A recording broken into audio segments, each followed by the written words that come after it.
ఏమైందంటావేంటి? ఇల్లు చూడు ఎంత మెస్సీగా ఉందో. ఇంత సడన్ గా చెప్తే ఎలా సర్దుకుంటారు? అందుకే ఇల్లప్పుడు నీట్ గా ఉంచుకోవాలి. ఒకేసారి అన్ని పనులు చేయాలంటే ఎవరికైనా బర్త్డేనే అవుతుంది. అయిపోతుంది కానీ హలో, ఏంటి మెల్లగా పడుకుంటున్నావు? ఇద్దరం కలిసి వర్క్ చేయాలి. నేను పొద్దు నుంచి ఆఫీస్లో బిజీగా ఉన్నాను, నా వల్ల కాదు. I'm very tired. అదంతా కుదరదు, రా. నేను పొద్దు నుంచి ఆఫీస్లో బిజీ ఉన్నా. ఏమ్మా నేహ, బాగున్నావా? నేను బాగున్నాను అత్తయ్య, మీరెలా ఉన్నారు? నేను బాగున్నాను.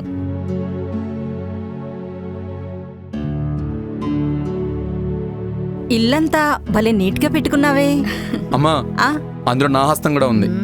సరేలే. అత్తయ్య, వేడి నీళ్ళు పెట్టాను, ఫ్రెష్ రండి. సరే అమ్మా, టిఫిన్ చేద్దాం. కోడలి పిల్ల వంట చాలా బాగా చేస్తుందిరా. చట్నీ అయితే చాలా బాగుంది. దీని రెసిపీ ఏంటమ్మా? తను అడిగితే తనకేం తెలుస్తుందమ్మా? మౌర్య అని అడగాలి. అదేంటి మౌర్య?